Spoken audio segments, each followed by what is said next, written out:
109 right now.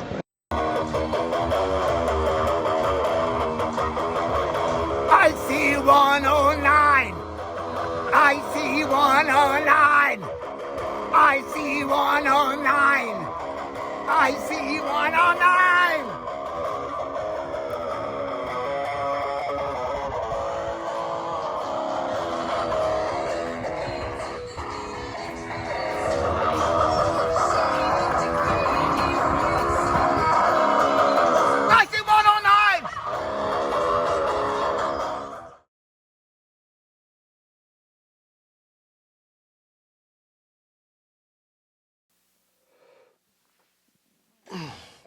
Let's take a walk down memory lane, shall we?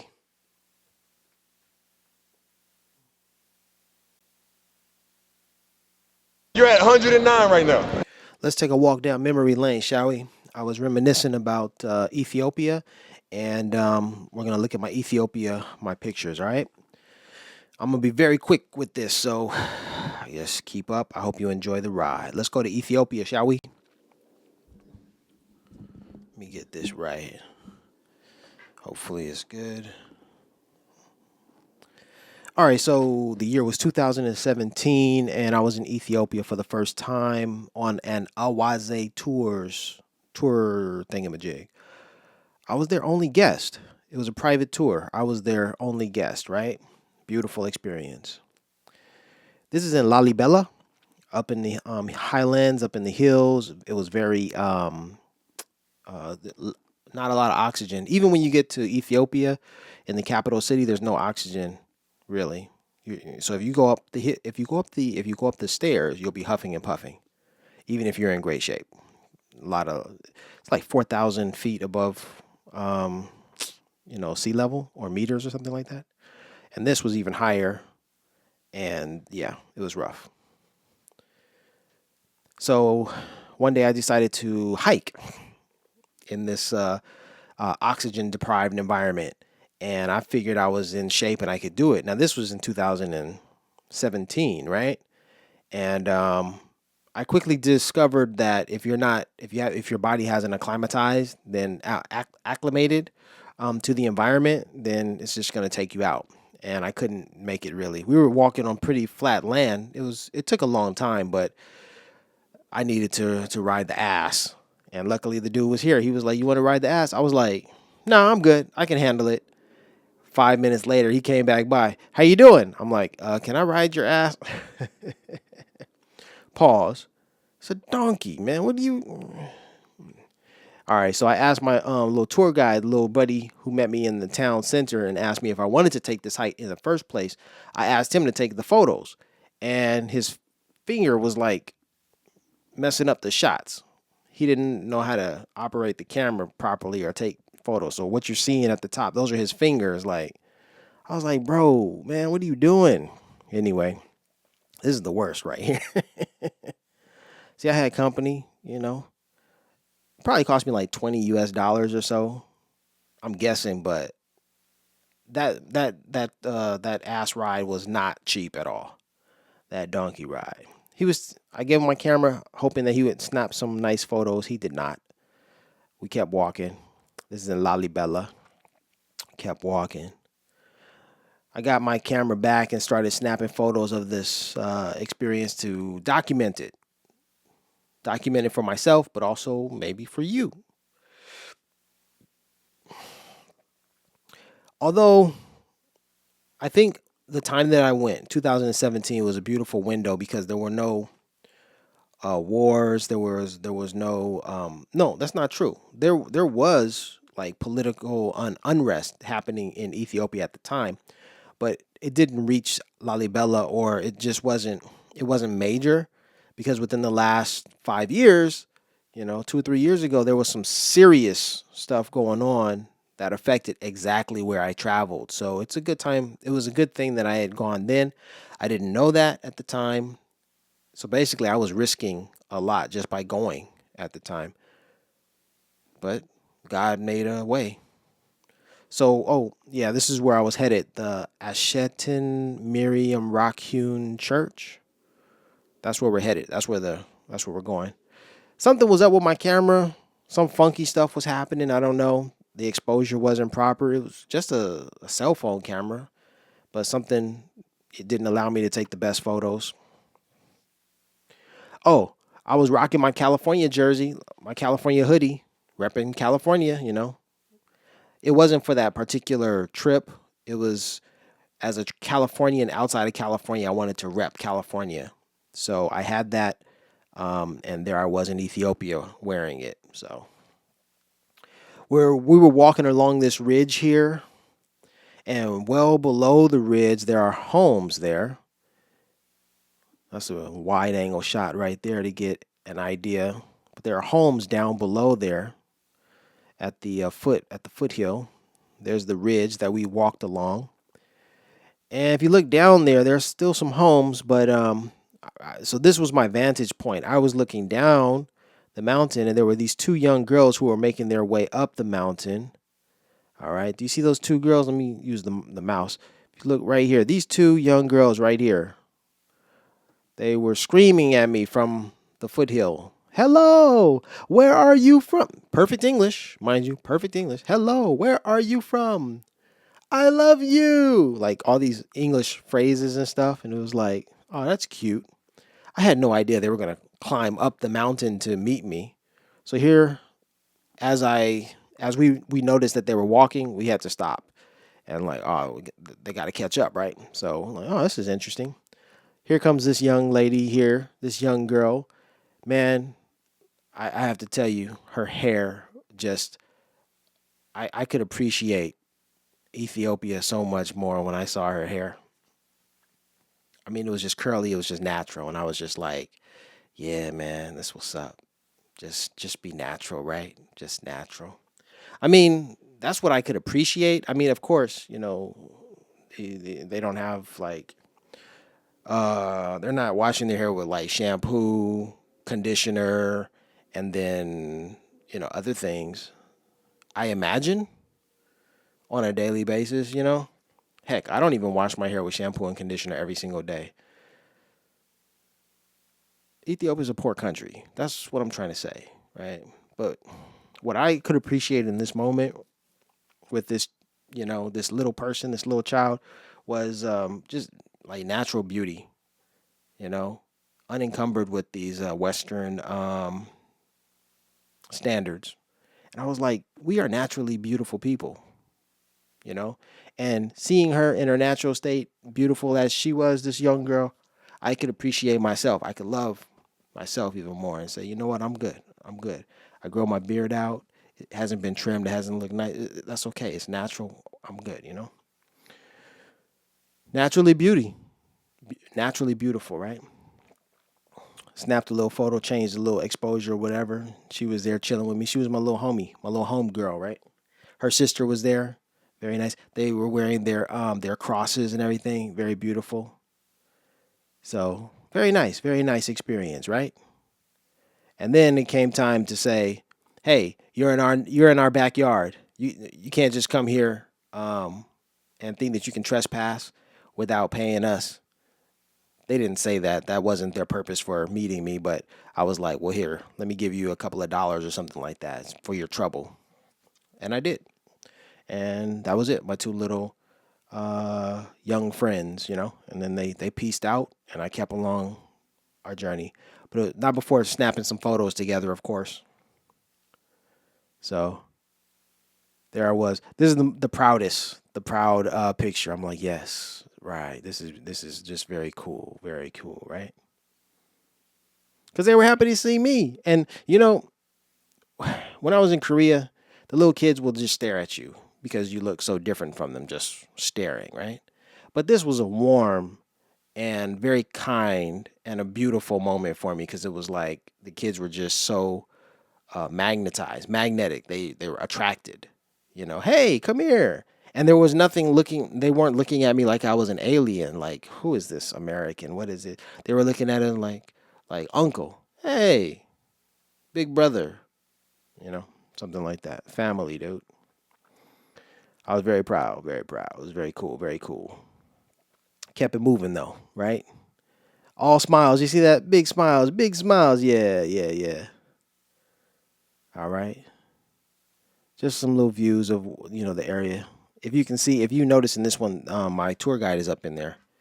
He's up in there. You can barely see him, right? All right, we got a lot of photos to get through. This is my tour guide. I remember his name, Alex, right? Alex.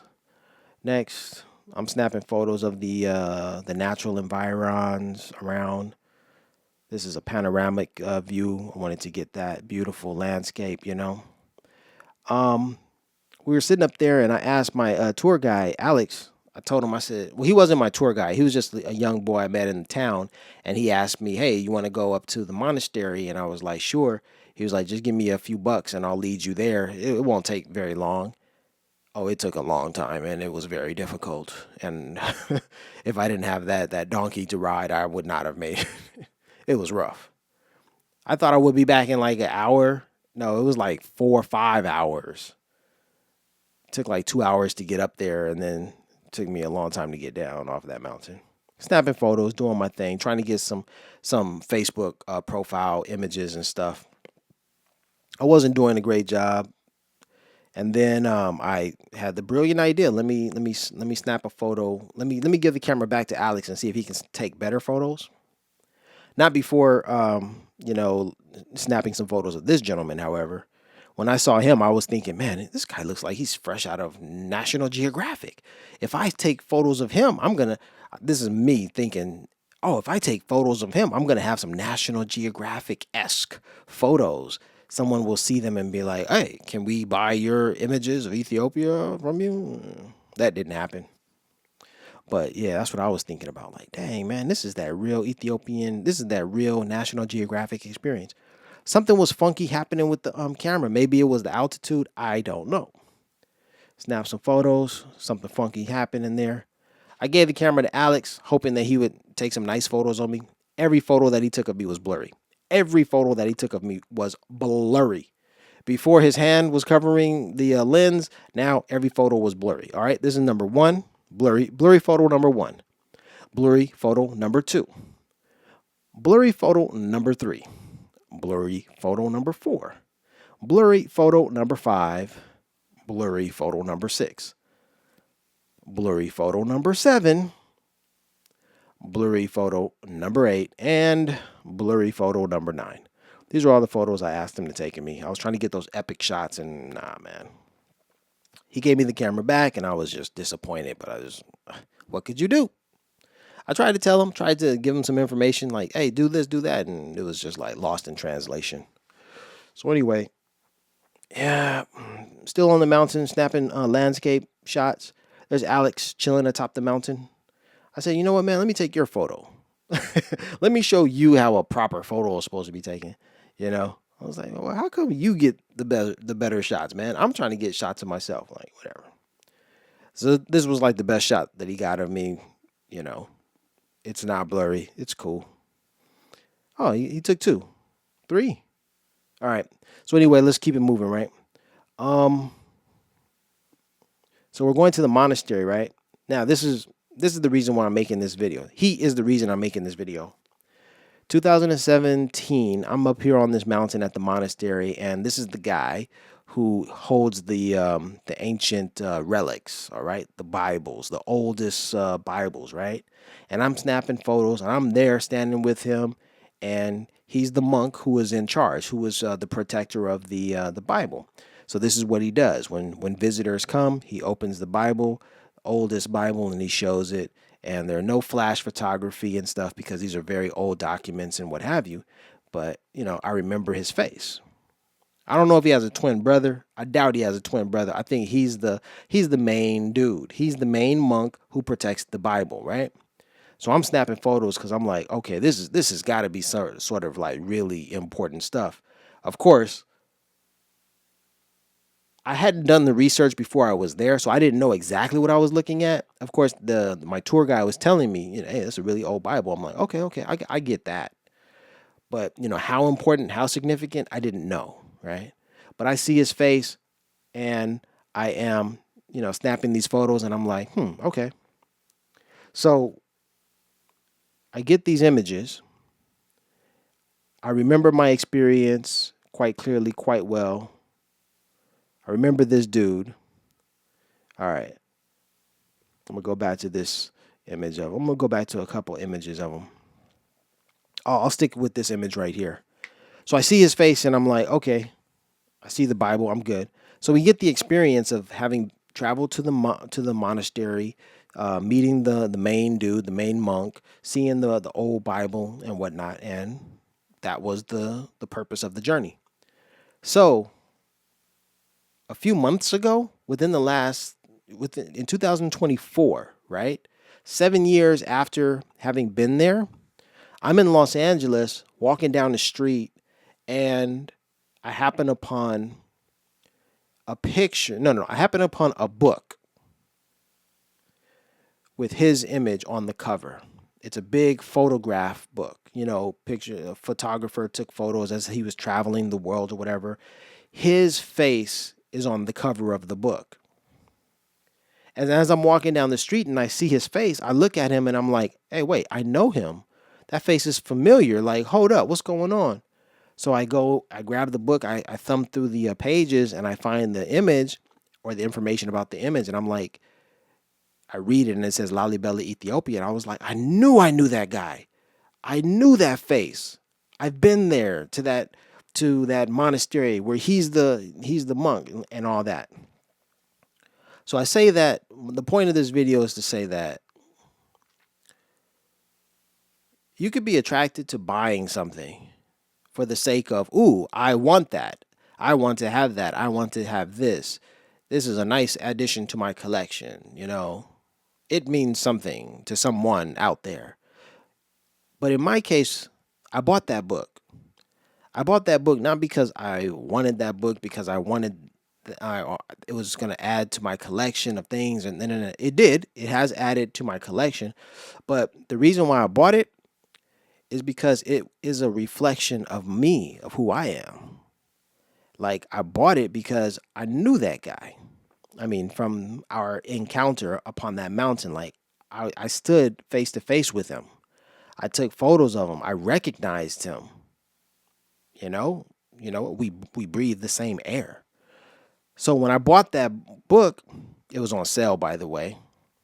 Then it was like that book was a part of me, my journey, my experience, and so I was like, that's me. I've got to have that. Rather than I'm trying to floss or I'm trying to show you something, or because I was thinking like, well, when you buy a pair of shoes, you want to buy it because it's cool, because it's the happening thing. It's like, hey, everybody's buying. These are the cool shoes. They're expensive. Oh, check me out. You want to show it off, sort of. And in my case, let's say, for instance, I'm Ghanaian, and I remember, if I'm not mistaken, that Virgil Abloh, that dude who designed shoes for Nike and was just at the top of the game, before he passed away, young guy. I believe he was from Ghana as well. So if I were from Ghana and Virgil Abloh has designed a Nike shoe, I think I would desire buying that shoe, because that would be a connection between him and I. Like, yo, I'm buying this for Ghana. I'm supporting a Ghanaian brother. He is like me. I see myself in him. That's that sort of thing. So it's more than just consumerism for the sake of consumerism, but it's more so of recognizing yourself, of seeing reflections of yourself, what speaks to you. So that's what it is. So when I saw that book, I saw that cover, I was like, yo, that's my homeboy. Let me see what this book, like, yo, that's him. Yeah, that's my homeboy from Ethiopia, from Lalibela. Yeah, we go back, man. 7 years ago, bro. We were hanging out atop that mountain, man. That's what it was like. It was like, I need this. I need this book to add to my collection, because that's my homie. You dig? All right, that's my story about Ethiopia. Thanks for traveling back in time with me 7 years to Ethiopia. This is iSee109. I'm about to drink some of this Coca-Cola, the original taste. You got to do it. Peace and blessings. You're at 109 right now.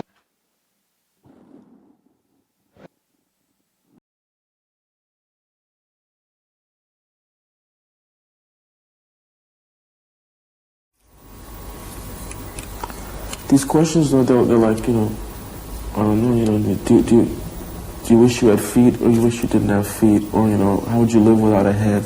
I mean, they're very strange. October 9th, Yes, sir. that's where it starts. You're at 109 right now.